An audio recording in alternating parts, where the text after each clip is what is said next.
Compulsory వాళ్ళకి చేతులెత్తి మొక్కాల్సిందే. ఎందుకంటే లాక్డౌన్ టైంలో మన వైద్య సిబ్బంది మాత్రం చాలా కోవిడ్ ఉన్న పేషెంట్లకు మరి వాళ్ళ సొంత ఫ్యామిలీని దూరం పెట్టుకొని కన్న పిల్లల్ని కూడా దూరం పెడుతూ ఒక్కొక్క మన వీడియో చూస్తుంటే కళ్ళ పొంటి నీళ్ళు వస్తూ ఉన్నాయి. ఎందుకంటే చిన్న పిల్లల్ని బాయ్ అని దూరం నుంచి చెప్పుతూ తల్లిలు ఏడుస్తూ పిల్లలు ఏడుస్తూ పిల్లల్ని దగ్గరికి హత్తుకోలేకుండా ఉన్న పరిస్థితి కూడా ఉంది. మనం డాక్టర్స్కి మాత్రం చాలా హ్యాట్సప్ చెప్పాలి. మన అల్లూరి సీతారామరాజు మనమడు అల్లూరి వికాస వర్మ కూడా మనకు 250 గ్రాసరీస్ కూడా మన సింగిరెడ్డి శ్రీనివాసరెడ్డి విగ్రహం దగ్గర పంచడం జరిగింది. దాతలు కూడా మనకు రావడం మనకు చాలా సంతోషకరం. సైదాబాద్ డివిజన్కి మాత్రం ఎటువంటి కొరత లేకుండా మాత్రం దాన ధర్మాలు మాత్రం విపరీతంగా జరిగాయి.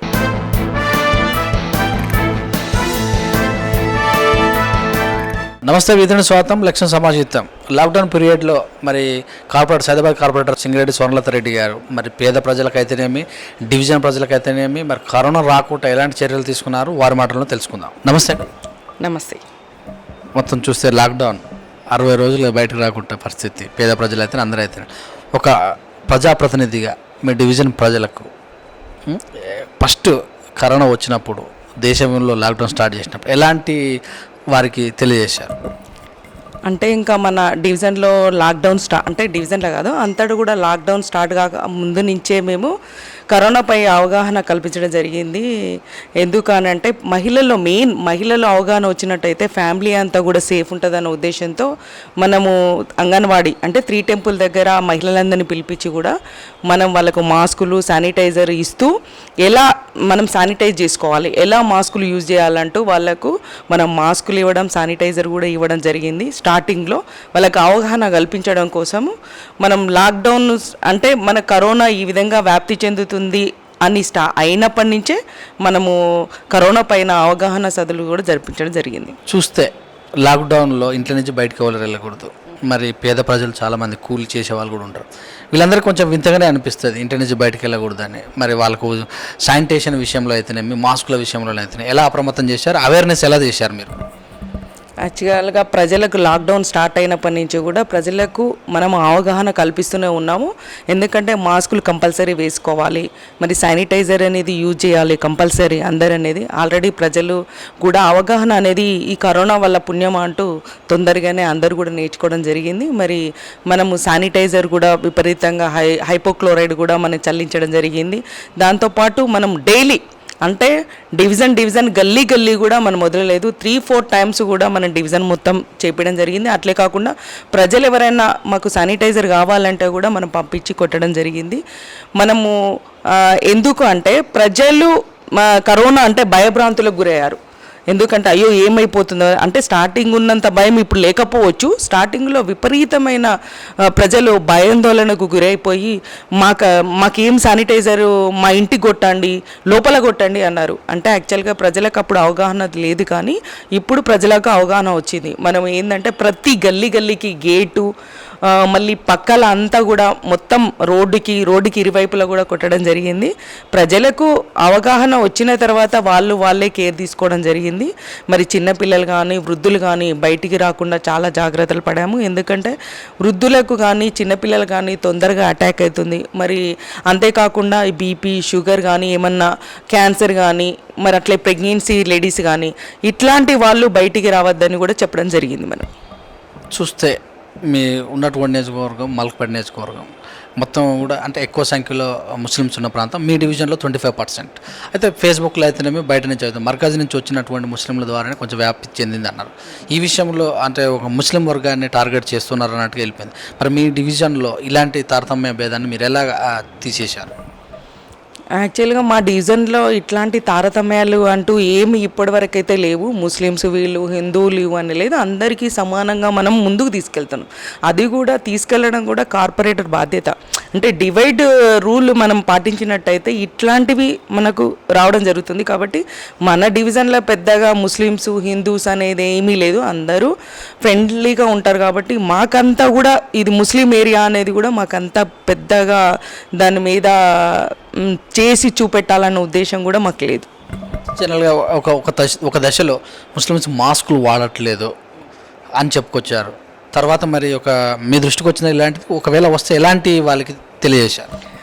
మనము హిందూ ముస్లిం అంటే దానికి రాజకీయం కానీ కులం కానీ మతం కానీ కరోనాకు తెలియదు, అది మనకు తెలుసు. కాబట్టి ప్రతి ఒక్కరికి కూడా వస్తుంది, కాబట్టి ప్రతి ఒక్కరు కూడా జాగ్రత్త తీసుకోవాల్సిందే. ఇంకొకటి ఏంటంటే ఫుల్ ఎడ్యుకేటెడ్ పీపుల్స్ అయితే అందరూ కూడా మాస్క్ వాడడం జరుగుతుంది, కానీ కొంచెం లేబర్ టైప్ ఉన్న వాళ్ళకు కొంచెం వాడడం జరగట్లేదు మీరు అన్నట్టుగా. కానీ ఇప్పుడు కూడా వాళ్ళకి అవగాహన వచ్చింది, అందరూ కూడా వాడుతున్నారు. ఇంకొక చిన్నది ఏంటంటే రాను రాను భయం పోతూ అందరూ కూడా మాస్కులు మర్చిపోతున్నారు. మనం మాత్రం కంపల్సరీ ప్రజలకు అవగాహన కల్పించాలి. ఒక కార్పొరేటరే మాస్క్ వేసుకోకపోతే అరే మేము వేసుకోలేము అనే ఉద్దేశంతో వాళ్ళకి వస్తుంది థాట్, కాబట్టి కంపల్సరీ మనం వేసుకోవడం జరుగుతుంది. మరి వెళ్ళినప్పుడు డివిజన్లో కూడా నేనేం చెప్పడం కూడా జరుగుతుంది, అమ్మ కరోనా వెళ్ళిపోలేదు మనతోటే ఉంది, మీరు కంపల్సరీ వాడండి అని చెప్పి వాళ్ళకు వేయించడం కూడా మనం జరుగుతుంది. అపనష్టాల కోసం రేషన్ బియ్యం ఇవ్వటం 12 కేజీలు 1500 రూపాయలు, మరి లేబర్కి అయితే 500 రూపాయలు ఇవ్వటం. మీ డివిజన్లో ఈ కార్యక్రమం ఎలా జరిగింది? ఎన్ని రేషన్ షాపులు ఉన్నాయి? మన డివిజన్లో మాత్రం బ్రహ్మాండంగా జరిగింది, అందరికీ ఇవ్వడం కూడా జరిగింది. ఎందుకంటే మన దగ్గర 6 రేషన్ షాప్స్ ఉన్నాయి, మనం కూడా వెళ్ళి మన చేతుల మీద కూడా బియ్యం పంచడం జరిగింది. ఎక్కడెక్కడ ఏం జరుగుతుంది, కరెక్ట్గా డిస్ట్రిబ్యూట్ అవుతుందా లేదా కూడా మనం వెళ్ళి స్వయంగా వెళ్ళడం కూడా జరిగింది. మరి ఫస్ట్ టైం కూడా 12 కేజెస్ ఇచ్చారు, మళ్ళీ బ్యాంక్ ద్వారా 1500 కూడా ఇవ్వడం జరిగింది. అంతేకాకుండా ప్రతి ఒక్కరు కూడా రేషన్ బియ్యం అందినాయి, కంపల్సరీగా అందరు కూడా తీసుకున్నారు. ఇంకా ఏంది అని అంటే మళ్ళీ మన రేషన్ షాపులలో కూడా శానిటైజర్ చేపించడం జరిగింది చుట్టుపక్కల. ఎందుకంటే చాలామంది రావడం, మళ్ళీ ఎవరికి కోవిడ్ ఉంది ఎవరికి లేదనే తెలియదు, కాబట్టి కంపల్సరీ రేషన్ షాపుల ముందు మళ్ళీ శానిటైజర్ కూడా డైలీ మనం చేయించడం జరుగుతుంది. మనం కూడా చాలా చాలా కేర్ తీసుకున్నాం. మన డివిజన్కి రావద్దు ఒక్క కేసు కూడా అనేది నా అభిప్రాయం. అంటే రావచ్చు, ఎవరి వల్ల వస్తుందో తెలియదు, కానీ నా డివిజన్కి రావద్దు అనేది నేను బాగా కోరుకున్నాను. అందుకే విపరీతంగా శానిటైజర్ చేపిస్తూ ప్రజలకు అవగాహన కల్పిస్తున్నాను. అందుకే మన డివిజన్లో పెద్దగా కోవిడ్ కేసులు అంటూ లేవు. స్టార్టింగ్లో ఆస్మాన్గట్లో ఒకటి మాత్రమే వచ్చింది, తర్వాత 8 days బ్యాక్ మన రెడ్డి బస్సులో ఒకటి వచ్చింది, ఇవాళ న్యూగా మన ప్రెస్ కాలనీలో వచ్చింది. అంటే చాలా కేసెస్ మాత్రం సైదాబాద్ డివిజన్లో లేవు. కరోనా వచ్చిన వాళ్ళందరూ కూడా ఏదో దూరం పెడుతున్నట్టు కూడా తెలుస్తుంది. అంటే కరోనా వచ్చిన ఇంటిని అయితేనేమి సమాజం అంతా, మరి ఇది నిజంగా ఇలాంటి పెడితే ఈ తారతమ్యం మీరు ఎలా తీసేస్తారు? ఫస్ట్ అవగాహన లేదు కాబట్టి కోవిడ్ పేషెంట్ అనగానే చాలా భయపడ్డారు జనాలు రియల్గా, కానీ ఇప్పుడు చాలా తగ్గుముఖం పడుతుంది. ఎందుకంటే మన సీఎం గారు కూడా చాలా ప్రెస్ మీట్లో చెప్పడం జరిగింది, అది ఎట్లా వస్తుందో ఎట్లా పోతుందో మనకు తెలియట్లేదు, చాలామందికి కూడా వస్తుంది, అది తెలియకుండా వెళ్తుంది. కాబట్టి మన అందరికి కూడా ఎట్లా వస్తుందో పోతుందో తెలియదు, కాబట్టి ప్రజలలో కూడా భయాందోళన అనేది కొంచెం తగ్గిపోయింది. డాక్టర్స్ కూడా విపరీతంగా మనకు ప్రచారం చేస్తున్నారు. ఏంటంటే ఇమ్యూనిటీ ఉన్నవాళ్ళు, మరి హెల్తీగా ఉన్న వాళ్ళకి ఇది తెలియకుండా పోతుంది, కొందరికి మాత్రమే ఇది తెలుస్తుంది. కాబట్టి దీనివల్ల ప్రజలు కూడా పెద్దగా భయాందోళన పడట్లేదు.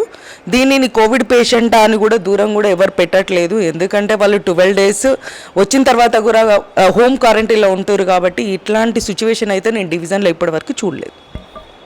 రేషన్ కార్డు ఉన్న వాళ్ళకి రేషన్ ఇచ్చారు, కానీ చాలామంది కూడా రేషన్ కార్డు లేని వాళ్ళు, వలస కార్మికులు, వాళ్ళకి ఇక్కడ గుర్తింపు కార్డు లేని వాళ్ళు కూడా ఉంటారు కదా, వాళ్ళ కోసం మీరు ఏమైనా చేశారా?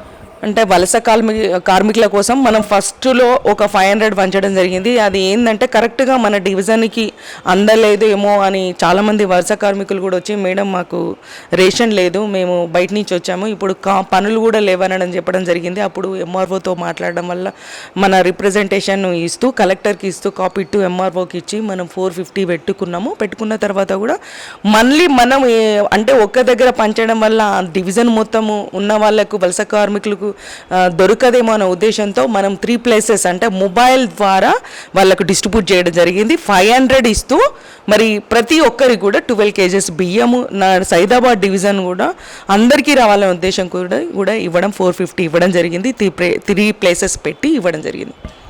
మీరు కూడా స్వతహాగా 5 kgల బియ్యము సరుకులు కూడా పంచారంట కదా, ఎంతమందికి పంచి ఉంటారు ఇప్పటివరకు, ఏమేమి పంచుతున్నారు? మనం అంటే మన ఓన్గా 300 పీపుల్కి మనం పంచడం జరిగింది. అట్లనే రంజాన్ మాసం అని ఒక 60 కిట్స్ కూడా రంజాన్ కొని ముస్లిమ్స్కు పంచడం జరిగింది.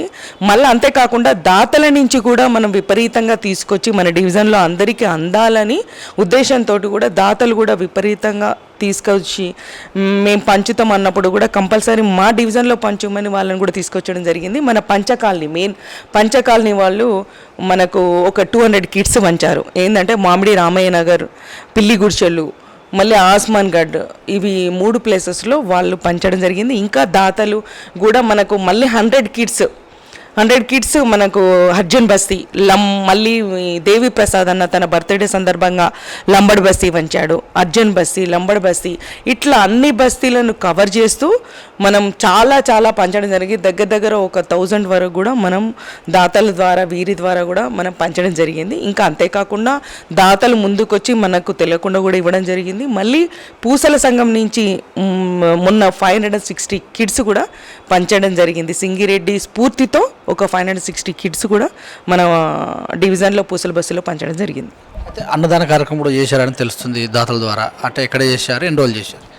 యాక్చువల్గా 30 డేస్ మన చిన్నజీయర్ స్వామి వారి ఫుడ్ ప్యాకెట్స్ మనం పంచడం జరిగింది. ఎందుకంటే ఆకలితో ఎవరు ఉండకూడదు, పస్తులు ఉండకూడదనే ఉద్దేశంతో మనము స్వయంగా వెళ్ళి మనం ప్యాకెట్స్ 250, 200 అట్లా గల్లీకి మనం అంటే రెగ్యులర్గా కాకుండా ఒక రోజు ఒక ప్లేస్ ఎంచుకొని డివిజన్ మొత్తం కూడా 30 డేస్ మనం పంచడం జరిగింది.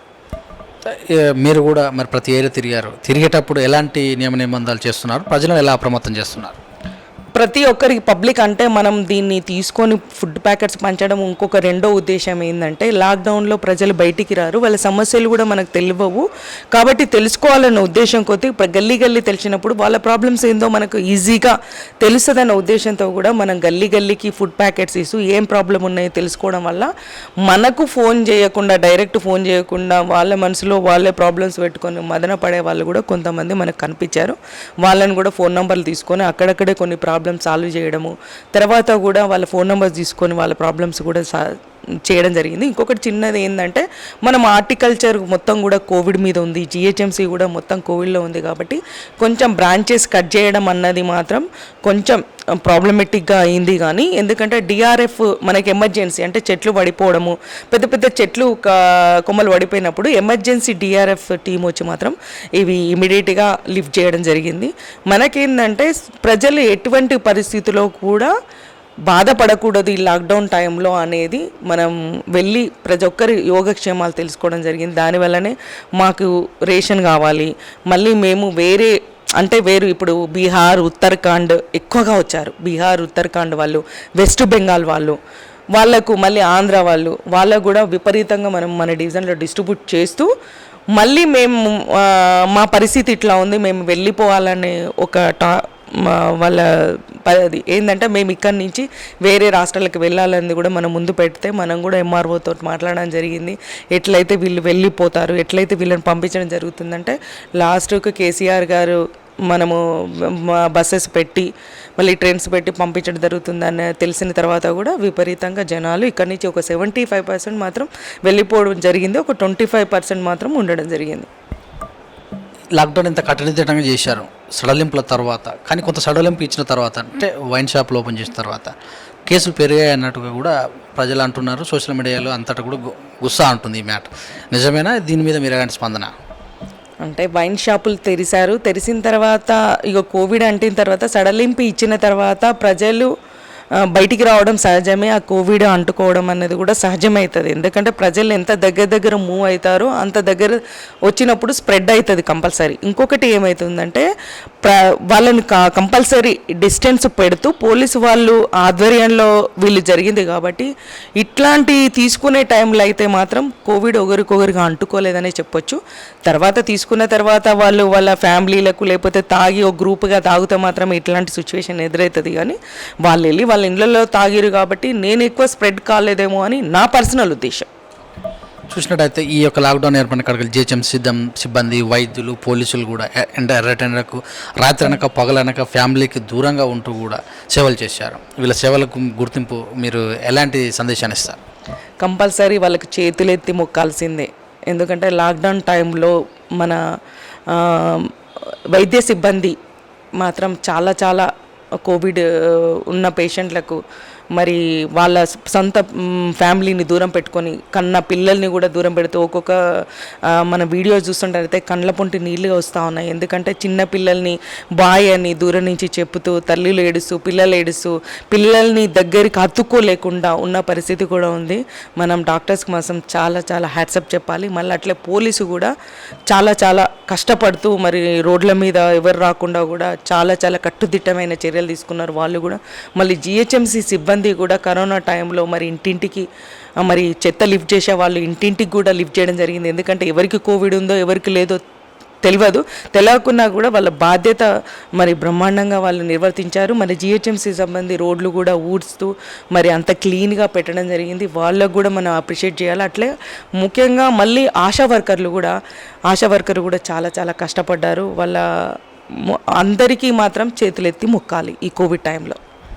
Thank you madam, thank you very much. ఇదండి మరి సైదాబాద్ కార్పొరేటర్ సింగిరెడ్డి స్వర్ణలత రెడ్డి గారు చెప్పినట్టు విషయాలు. తన డివిజన్లోకి క్వారంటైన్స్ ఏర్పాటు చేసినప్పటికీ కూడా మరి ఇక్కడ COVID-19 అనే వైరస్ వ్యాప్తి చెందిన కూడా చాలా కట్టుదిట్టమైన చర్యలు తీసుకున్నాము. అయినా కూడా ఏదో ఒకటో రెండో వచ్చినప్పుడు కూడా మేము భయపడలేదు. ప్రజలందరినీ కూడా సామరస్యంగానే చూస్తున్నాము. మరి రేషన్ బియ్యము అన్ని విషయాలలో కూడా ముందుండి దగ్గరుండి అన్ని ఇప్పించడం కూడా జరిగిందని తెలియజేశారు. మొబైల్ కూరగాయల షాపులు కూడా ఏర్పాటు చేసి ప్రజలకు అందుబాటులో ఉన్న విధంగా తీసుకున్నారని తెలియజేశారు.